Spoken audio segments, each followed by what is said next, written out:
Welcome to the Jackal Den podcast. I've got James, our new president, and hopefully president that stays on board for more than 1 year. We've struggled with that, but hey, you gotta will it down to find the best, and I think we've got the best now. And of course, Kabui, aka Kenyon Thor, local Dallasite, and also our link to the Kenyon Harlequins, which we will could say international, having a little event connected with them this year, which is really exciting. And I, of course, am here. We're gonna first talk about our club news, the Jackal Den Club news.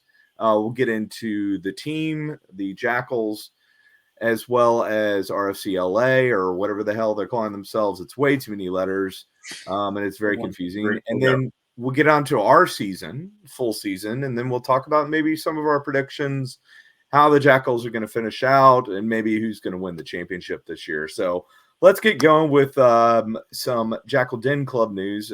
We had a nice watch party for Six Nations this last weekend. Yes. Had a lot of fun with all the people that showed up. We had some new people show up and chatted with them. So great time had by all. Unfortunately, England lost, but you can't win them all, I guess. Great match. And hey, these watch parties, especially at the Londoner, are completely family friendly. I was there with wife and kids. I know Rick usually brings his kids. Yep. Don't be scared by the fact that it's a sports bar. It's absolutely a family environment. Yeah, and my kids they've got darts. They've got a couple of video games set up there, plenty of TVs to watch stuff, and of course the fun staff that takes care of us every time. So it's hard to go elsewhere, and we will continue looking around. We're never going to just say we're settled anywhere at this point. There's plenty of fun places we've all been to, and we will see if those places might offer us a better opportunity to get more of y'all out to the watch parties. This weekend we will not be doing a watch party. It is a 9:30 start Sunday night. We may do a watch along, so make sure you're on the Facebook page to see news on that. We will be doing some events this season with the Jackals and without the Jackals. We'll have to see kind of when those are going to happen, but there are some things on board that we're working with them on getting done. So it's very exciting. We're officially a nonprofit. We are going to be taking donations as we go along to help mostly youth rugby, but also for us to fund some of our events. So look for news on that coming as well. Now, let's get to the Jackals. So the most recent news, of course, I think the biggest that we saw was Nate Osborne, the new attack and backs coach. That's very exciting. He has a great connection to USA Rugby. He's been around for a while. He knows a lot of the players. He's a good development coach as well. So it's exciting to have him come on board, especially Kabui. What do you think of that signing? I think it's important to have local people as well, people who are going to be able to bring up our local talent. We have 4 or 5 really good clubs in the DFW area. I'd love to see at least 2 or 3 of the guys from the local clubs get a chance and get nurtured into the system. Versus just going and getting international players.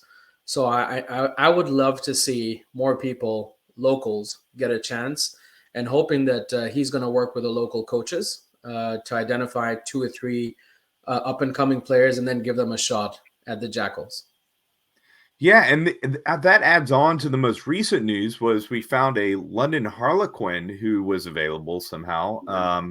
Guy that's been playing Premiership Cup, which is sort of like A/B side, or however you want to call them. A second tier to the Harlequins player. He's a back row player who happens to be USA eligible. So I feel like this is the first time we've gone, wow, we actually recruited somebody who's a domestic that's actually played at a high level somewhere else. That to me says that we're maybe not changing paths, but at least we're adding on to the path that we're on currently. I think So it's that's broadening exciting. the scope, and I think it's important. We already have a very heavy international contingent in the squad. So if we can pick up USA eligible foreigners, I'm all for it, especially Yeah, the and quality that talent that should be a we can very pick up. strong recruiting platform for most of Yeah. the MLR teams, and we've seen quite a few guys come over that we're like, wait a minute, is he domestic, eligible? Is he Canadian eligible? Is he USA eligible? And yeah, some of these guys, they're hunting them down from all over the globe. It's amazing where they're finding these guys, but some teams are doing it better than others, and we have not been particularly good at doing that recently. So Even it's at good to that see that. preseason event they had about 2 weeks ago, I was able to sit down with some of the guys and have a chance to talk with them and get to know them, and actually sat down with the player from the Harlequins, and it was really good to get some face-to-face time with them, and definitely a lot of experience, a lot of history, and really excited to see him on the field. That's good. I didn't even know he was here, so that's great to hear that he is actually here. My understanding is the other UK player that we have currently on the roster, Ben Fry, is not here. Was he at that social event? Do you recall? I did not. I probably sat down with probably about six, maybe 8 players. There were so many of them out there, and time moved so fast. Yeah. I sat down with a bunch of the Canadian boys, talked to them for a long time, and then ended up at a table with. And I'm still so many names. I'm still tracking them all. I don't really have Rick. I don't have your brain for all these names, but our buddy Marcus. I'm always going to say his last name wrong, but I think Fualuau. Out of the Marquez, the rookie, first round draft pick. Yeah. Yes. Sat down and talked with him, and then next to him was a gentleman from locally from the Harlequins. So McKean. The local Jarek. You're thinking of Jarek. Yes. So Spinski, I believe, is the pronunciation, the last name. Yeah, he's been playing, I think, mostly wing and maybe a bit of 15 for the Dallas Harlequins. Yeah. Good young player. I mean, definitely a development player, but he's got size and he's definitely got some skill. Yeah. So I think the other player that was signed around the same time was Lopeti Tupua. Am I butchering that last name? From Grand Prairie Mavericks, who actually has been playing back row for them the last 2 years, I believe. But he's being brought in as a front row, a loose head prop. Yeah, I don't like that at all. Really, also I really don't like that. Player. And I actually spoke with Kuka about that. He was out at the Mavericks were playing against the Quins, and he was out at that match. And I spoke to him a little bit about that, the players that he was looking at that match. So interesting. They're not doing a development side. What they're doing is kind of development camps throughout the off season and trying to grab players from those camps to bring in, I guess, to the preseason, see how it goes, and then either picking them up on contract or not. And so 2 of those players were picked up on contract. There were 3 or 4 that did not pick up a contract from that time period. So I gotta say, I don't like taking a back rower, somebody who plays as a back rower, and trying to put them into the front row, especially the front row. That those are the most technical positions, and if you don't have consecutive reps in the same role, whether it's a loose head or a tight head, it's so hard for him to come in and make a proper shot of it. I would have loved to see him at least get a chance at back row instead of trying to shoehorn somebody who's been playing on the back of the pack into the front. Well, and also one of the things is they become more kind of interconnected with the community club rugby. I like that. Telling a player, if you want to get to this level, you need to move to this position or whatever, or start working on this position. And so maybe he plays a year or 2 at front row with Grand Prairie or with Dallas or with Quins, and that gives him a better opportunity of getting up there at a later point rather than trying to train him in the high performance level, and get him signed to a contract, assuming he's going to be able to play front row right away. So, I mean, he's fourth on the depth chart for me right now for Loosehead prop, not just front row. So I don't think he's going to get much of an opportunity this year, but at least he's over there training. He's going to get plenty of work. So there's that. Cool. So, one of the things, Kabui, that we talked about off camera was how many familiar faces we've got out there. I was going to give you a quick opportunity to kind of go through who we've brought back and maybe a couple of faces we're not going to see this year. Well, I'll just knock out the main faces that we won't see this year. We have Mr. Gray, who's moved on from the team. He's not actively playing for an MLR side right now. So that excitement on the wing's gone. Naposki has moved over to our friends in Florida. So, and you can confirm or not if he made the final cut on their squad. Yes, he did. Yeah, he did, right. Our biggest loss was our best player, the Jackals' best player from the past 2 seasons, which was Conrado Roura, our flanker. He was such a dynamo, the kickoffs, loose play, tackles, rucks. It's going to be hard to replace the work rate that he had, the scoring, work in the line out. So a lot of pressure on our back row. I don't want to see Gola moved into a 7 role. I'm looking for somebody to step up and kind of take on that responsibility, just kind of some of that load, kind of spread the load across the back. Another big loss is our friend Adrian. So he's gone for the season. Couple of backs. I think JP Aguirre is gone. He's playing locally club rugby right now. He's playing local club rugby with the Dallas Quins. And, I think that for the most part, we've kept the pack intact, which is the most important thing for me.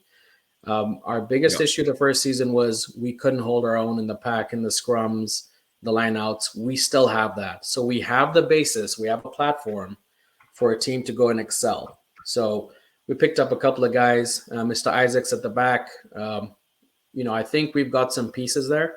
We just need to see how they gel. Yeah. Preseason results show that there seems to be some synergy, and we're actually kind of piecing it together. So acid test on Sunday night to see how they do out on the West Coast late at night when they're probably getting ready for bed in Texas. So we'll see how that kickoff goes. But I'm looking for, we'll discuss results later on. So get ahead of myself.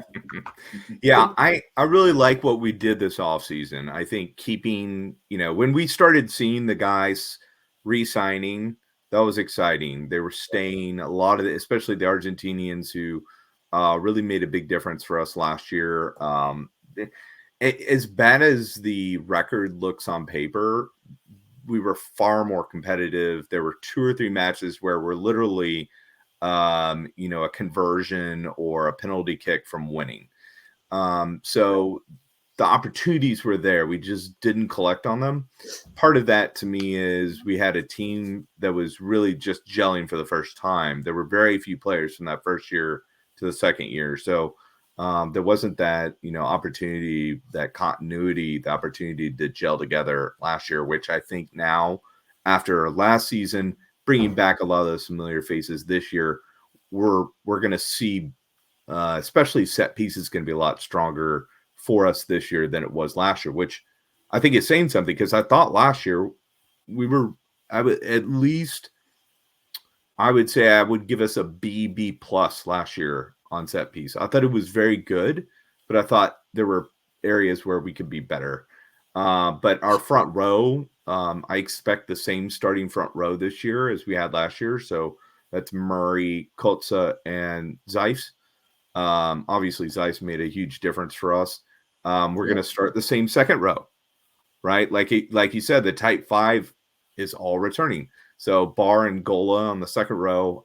Gola, of course, kind of getting a shot at back row with the Eagles. But for us and our needs and the way that we're playing, apparently, is we don't really need tall guys in the second row. I'm not Not necessarily sure why. It's fine.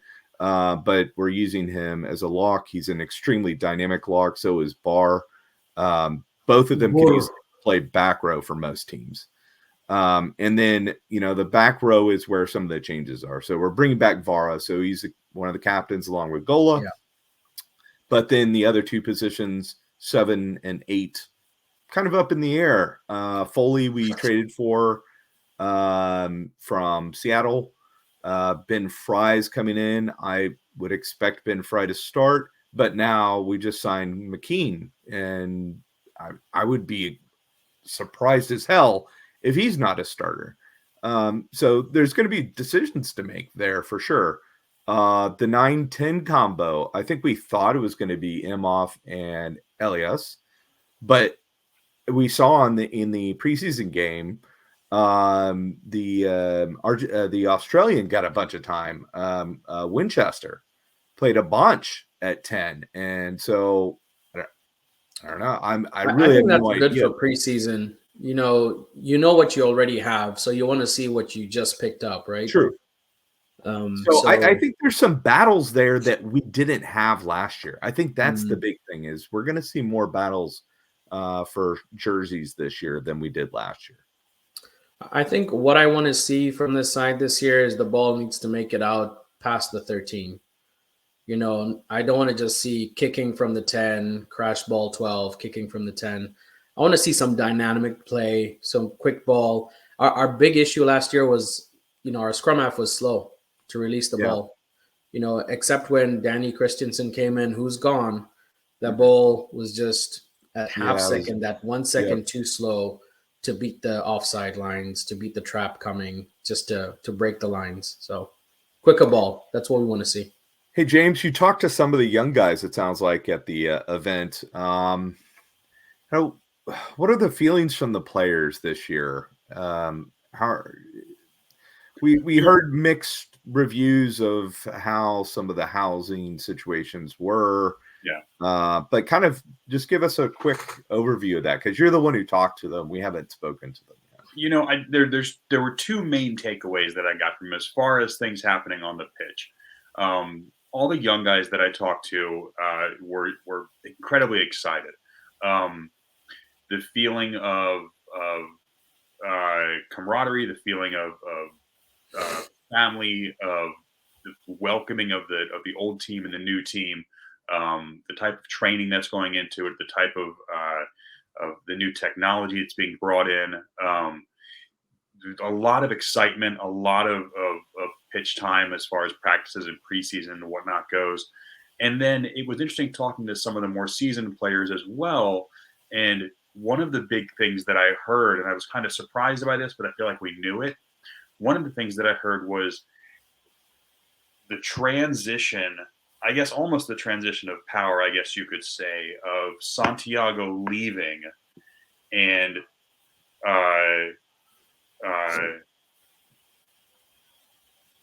Coca is his nickname? Kuka. Having, I guess that related to more power, more responsibility and ability for him as the head coach to drive a lot of these trainings. It seemed to, with Santiago kind of out of the picture, it seemed to open up a lot more of that relationship. Take some pressure off or something. Yeah, a lot of the guys were really excited to work more closely with him. And I mean, I didn't get an ounce of not wanting or an ounce of concern about direction or anything like that. Yeah. Even the jokes about, we only have 2 or 3 forks and I don't know if each individual needs a dozen forks, but I mean, even the little jokes that I got. One guy said we had to go buy our own silverware. The next guy said for their snack they made homemade lasagna. So it's kind of what are they set up or not? But they're all doing okay. They're having a great time. The apartment complex they have is fantastic. Walking distance to a ton of things. They're doing a lot of great events outside of the pitch as a team to build that camaraderie. So it's really, they're all real excited and in good spirits. That's good. That's great. I know you mentioned, some of the foreign players coming over, and I mentioned as well, but we had a large draft class again, unsurprisingly, but bringing in Marquez Fuluwa, who is a back rower. Not sure he starts, but he did get quite a bit of action the other day. I was under the impression he had a possibility. He was one of the ones selected to go to Charlotte. Correct. He and him and Tidwell. Yes, and neither of them, I guess, signed. Yeah, and came back. Good to see him staying here. That's surprising too. I was like, wow, okay. I mean, that was an opportunity to go basically play with the USA rugby coaches, and they decided not to. So, for whatever reason, Noah Wright, Connor Olvera, didn't get to see a ton of them the other night. We got to see more Tidwell. We got to see more of Cam Nelson, which is good. I mean, they both look like they're just getting better every year, which is good. But I don't think we're going to see a ton of the rookies, maybe outside of Fuluau, even though he may be at the hardest position to break into with the back row because we've got so much depth there. I think that the other interesting position to me is the number 9. Obviously, Pedro comes in with a lot of experience, but he is older. Yeah. Do we think that, Conlon I think Conlon and Gallagher are probably the top 2 options to come in after him. Gallagher got a ton of action, it looked like, this past weekend. Juan D. Oliver's a young South African. Is he playing at scrum half? Is he going to try to play in the wing? I think there's some interesting questions there at scrum half. I think it all depends on how the coach decides whether he's going to just trust his guy, which he stuck with him pretty much all of last season. Didn't really want to look outside of him, right? Yeah. But I think if one of the young guys just gets a sliver, maybe a good 20 minutes and maybe gets a good showing in one of those games, in the first or second game, maybe they can force his hand. If you have good delivery from somebody other than your guy, your first option, you need to at least maybe give him a chance. And that's what I'd hope for. So. Yeah, I thought Gallagher looked really good. He looked a lot quicker with the ball and moving it. I'm not sure his decision-making was quite as good, but from what I saw, it looked like Gallagher looks like a solid player. Very similar to what Danny Christensen, I thought, brought to us. Okay, so we've gone through the roster. We've gone through some of their news. One I want to bring up real quick. One of the other additions that we added, and I'm real excited about the sideline stuff, but this Nate Osborne that we brought in for this season, who is our attack coach. He's a coach. He's a attacks and backs coach. We are his 3rd MLR team. He's the only coach to be passed to have multiple sideline team experience, Hall of Fame player out of Australia. To see the South American skill from Coca, and now I'm always going to say it wrong. And now Osborne from Australia. To see the Kuka, the powerhouses. I mean, they're south of the equator. Rugby is different from north of the equator rugby, and we have 2 head coaches from 2 powerhouses south of the equator. So I am excited to see these 2 and what they can do with this team. And yeah, like we were saying though, like Nate's been around USA Rugby for a while, and so his experience with NOLA and club rugby and with Old Glory, I mean, he knows the game. He knows how to coach. And I think the communicating with the American and Canadian players is going to be better when you have a coach that speaks like English as a first language rather than what they had last year, which was basically coaches that spoke Spanish as a first language. And we heard, and we mentioned on the podcast before, that was a challenge. That they had to have translators in some of the meetings. So, cross fingers that improves this year. So let's get into the game for Sunday night. It's listed as a 9 p.m. start on all the advertising, except for the LA advertising, which is listed at 9:30. I'm going to go ahead and believe they're advertising first over what LR and what the Jackals are saying, because So it's a 7:30 Pacific time kickoff. They're hosting the LA Sevens that weekend, and we are going to be dependent on when that finishes and they do the awards and everything on when our match starts. Fair point. So last year ended it was done by 5:30. Okay. Well, let's hope that stays in line. What's that? 5:30 Pacific or Central? Pacific. So that would give us a 2-hour break before our match starts. So let's cross fingers and say that, hope that that's the case.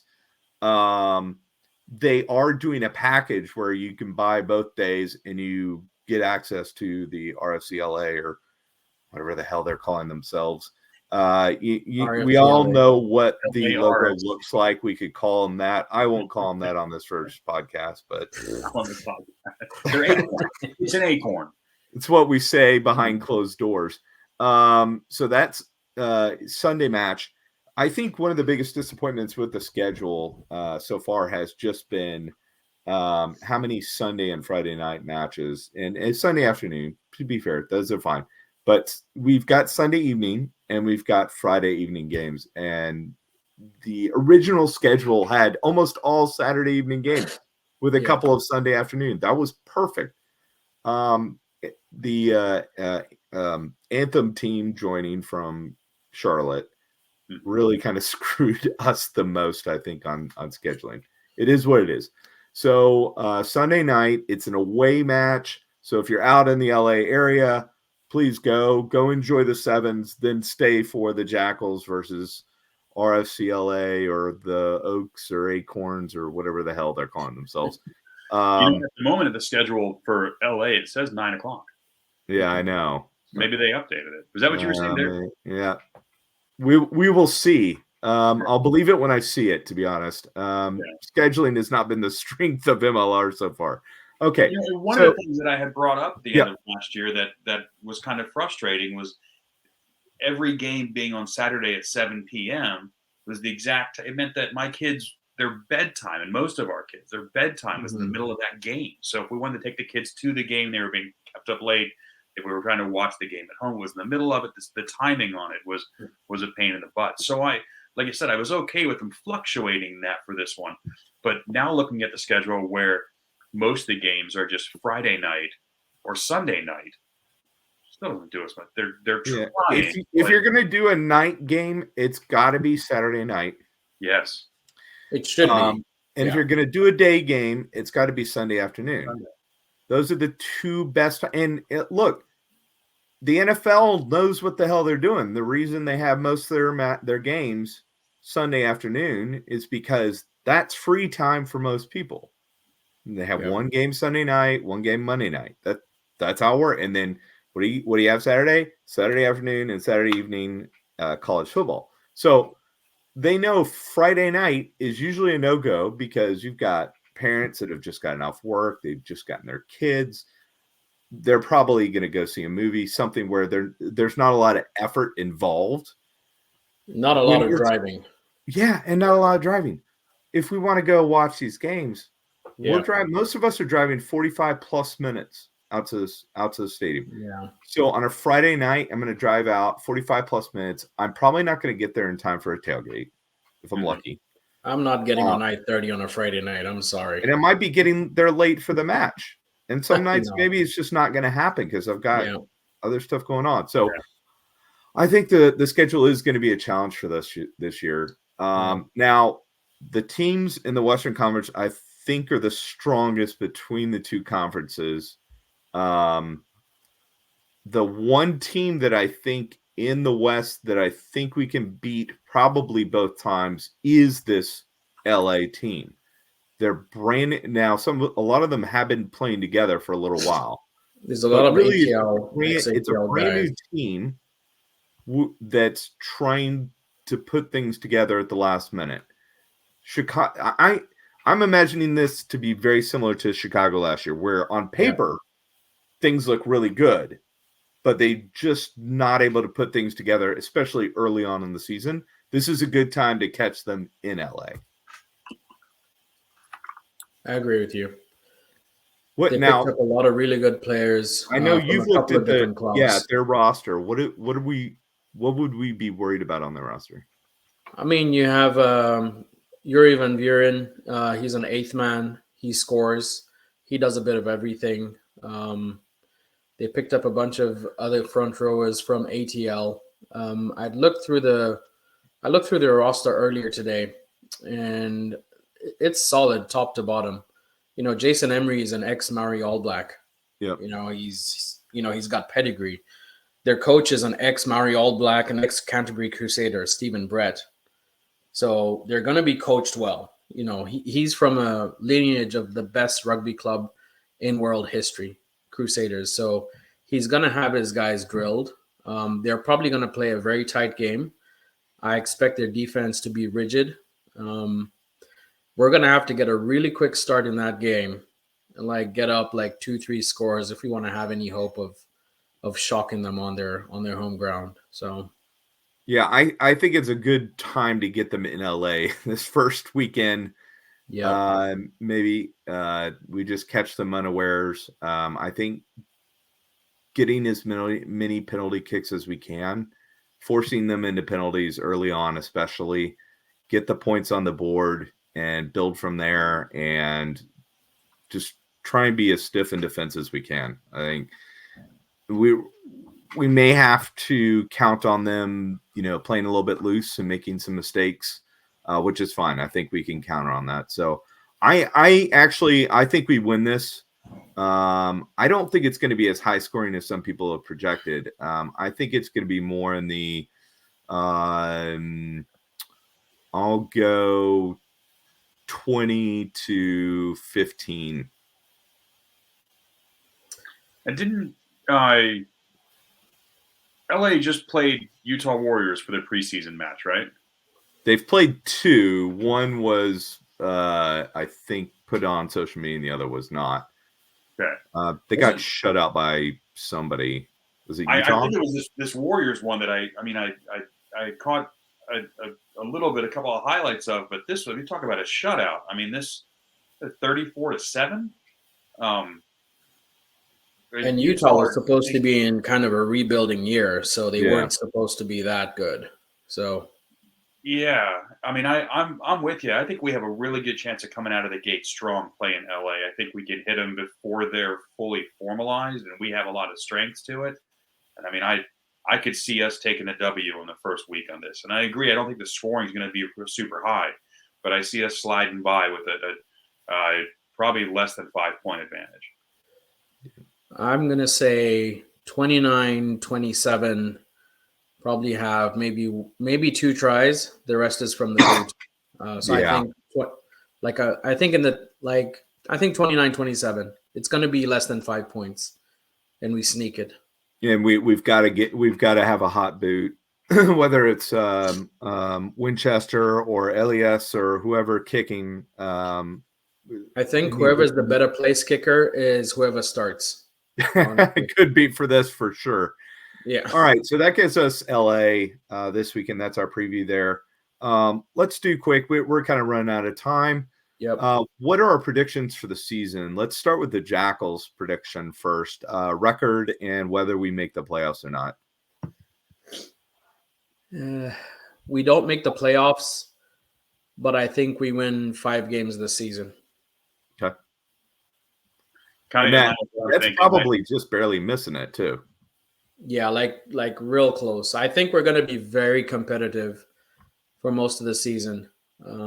But I think it's baby steps, and I think a 5-win season was probably going to be a good season. The rich got richer. Yeah. Uh-oh. Lost his stream. That's okay. Go ahead, James. Maybe he'll come back. I kind of see right in line with what Kabui was saying there. I don't see us making playoffs this year, but seeing the strengths in the last 2 years and coming up and where the team's at now, we got 2 W's last year. I see us getting at least 4 this year. And I see us demonstrating a lot more strengths in the areas that we're talking about, in the scrums, in the lineouts. in the front line, being able to place the kicks, being able to know when to kick, being able to Yeah, use. it's got to be better. It's the same Yeah. coach. So, I think an improved attack coach, in my opinion, and also players that have now played with each other. Yeah. So to me, yeah, you're right. I think that can only be improved. I actually give them 6 wins. I think 6-10. I actually think we sneak into the playoffs. I think we get the last spot in the West. And that would be over Utah and LA. But we got to get this first win in LA. It's going to be a big one, I think. If we can get this first win in LA, we can get a win at home against Utah, get the win against LA at home. We, grab a couple of wins from the Eastern Conference. We get to that 6th win somehow, sneak it in. I mean, we almost beat New England in New England last year. We were there. We had a shot. So, it's not unheard of that we could sneak out a win against a team like New England as a surprise, as a team. A team like that maybe not playing their best 15 for whatever reason, resting for playoffs or something like that, and we could sneak out a win. So that's where I get us to 6-10. I think sneak into the playoffs, but not doing much once we get there. I think Utah is going to be a big challenge for us. The Warriors are always a strong team. San Diego, I think, is going to be a good challenge for us. And I'll tell you honestly, the Miami Sharks, as far as the new teams on the board, the names that they have and who they've brought over, I think they're going to come out of the gate swinging. Miami's going to be very exciting. I think they're going to play more exciting brand of rugby than Dallas did in the first year, but I don't know that they're better. I think a lot of their games will be high scoring, but I think they're going to lose a lot this season. Yeah. Just that give up discipline, a lot of points, I think, too. That discipline late in the game when you need to have that synergy, that experience of playing with guys next to you for a season or two. That's a good point. Yeah, so yeah. I think they'll be really good, but they'll be exciting to watch. But I think they're going to lose a lot of games this season. Yeah. So I think that gets us to kind of our predictions for the championship. I think we're going to see a repeat of San Diego and New England, and this time I see San Diego. I think just you got to look at their roster and then the way they played last year. Most of that roster's back, and it was like we're doubling down this year. It's crazy the people they brought in to add on to what they had from last year. I just don't see any way that anybody's going to beat them, in a championship game this year. Even I don't know. Seattle look like they should be there or thereabouts. I don't know. We'll see. But we thought that last year, and I'm not sure that was close. I think a couple of key injuries right around the playoffs hurt them. Well, and then missing Hatting for a portion of the season because of issues. Hatting was a huge loss for them. He's part of all the good stuff they do kind of goes through Hatting. He's at the base of the scrum. So he's in the tight, but he's also in the loose. He's their talisman for sure. So yeah. So what do y'all think? What do you got, Kabui? I'm gonna go Seattle to shock San Diego and make it to the finals against New England. And then New England take it again. Oof, repeats. So that would give us two. I think they're gonna repeat in like 8 years. I think they're gonna repeat. That'd be wild. James? I keep coming back to these two teams. I think you're right. I think San Diego has picked up a ton of people. I've been following a bit of the Warriors, and I think they have. I think they're on track this year. I think they're going to make it to the playoffs. I think they're going to make it up to the championship. You think Utah's going to beat San Diego? I don't. Well, I think those two teams are going to be in the championship. Well, they can't be. They're both in the Western Conference. That's a fair point. So Utah, San Diego. Who you in the West? Yeah, I think that'll be the West. I think that'll be the West. Who's going to come out of the West? Gosh, I think San Diego is gonna take the Warriors out of the West. I think San Diego is going to take it to the West. On the Eastern side, Boy, I don't know. I haven't followed a whole lot of those. I So think that New England still you has know, that I swing. had Chicago as a semifinalist in the East, and that feels like Really? such a stretch, but I just can't ignore their roster. And I imagine with the second year with that very similar roster that they're not going Yeah. to be so much better. And I just feel like the East is not that great. You got Carolina basically going to be a walkover this year. I hope not. I hope they surprise all of us, but I think they will be. I think Miami's going to take a year to really figure it out. I think they're in the place Chicago was last year. And then I just don't Old Glory DC, I don't know. I just can't really trust them. Yeah. I think DC are 50-50 side at best, you know. And that's because they have a couple of games against the Anthem and then Florida, Miami. So James, who you got coming out of the East then? I think New England still has the strongest shot. Yeah. There's something about that team. I'd love to see Anthem come out and really put on a good show. And I think they've got some of the having the backing that they do and having the players that they do. I think they have a chance for it. But I just won't know until we get a couple games in. Yeah. I unfortunately think the Anthem are not going to be good. There's just not a lot of strength. It's a lot of young USA and USA players. I just think they really, really struggle this year. I think it'll be interesting to see if they're starting to put together this Highlanders team up in the Vancouver area. If that's a team that gets into MLR and MLR supporting a Canadian, youth-based development team and a USA one, that would be really interesting next year. I think Anthem will struggle. I think they'll be pretty competitive first 2 or 3 games like the Jackals were, and then it's going to be like this, just fall off a cliff. Yeah. And then come back once everybody figures them out, because we don't know anything about them yet. And I think most of the other teams probably don't know how to prepare for them either. So yeah, they've got to come out strong. Otherwise it's going to be a long year. Yep. Yeah. All right. Well, that was our podcast, our preview of the season for the Jackals. And we will be continuing the podcast throughout the year. We'll see how many episodes we can get under our belt. But we're very excited. This is opening weekend. Again, Dallas against LA starts Sunday night, 9 p.m.-ish. 9-ish, yeah. And maybe we will not have the watch party this week. We will be at the stadium the following week for, I think, is it a Saturday or Sunday afternoon? I can't remember. Sunday, 3 p.m. is our there you first. go, Sunday afternoon. Perfect. So Sunday afternoon, we will see you out at the stadium. I believe it's San Diego.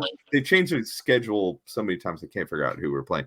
I believe it's San Diego, the Legion. So it's San Diego. You want to see 2 legends of the game be out there for opening weekend. Matt Gitau and Ma'ananu will both be out there. Very exciting. I think it's going to be a great season. I'm excited about the season. I think MLR is making strides in the right direction. That's right. So we will see you, Jackal Den Dogs, next time on the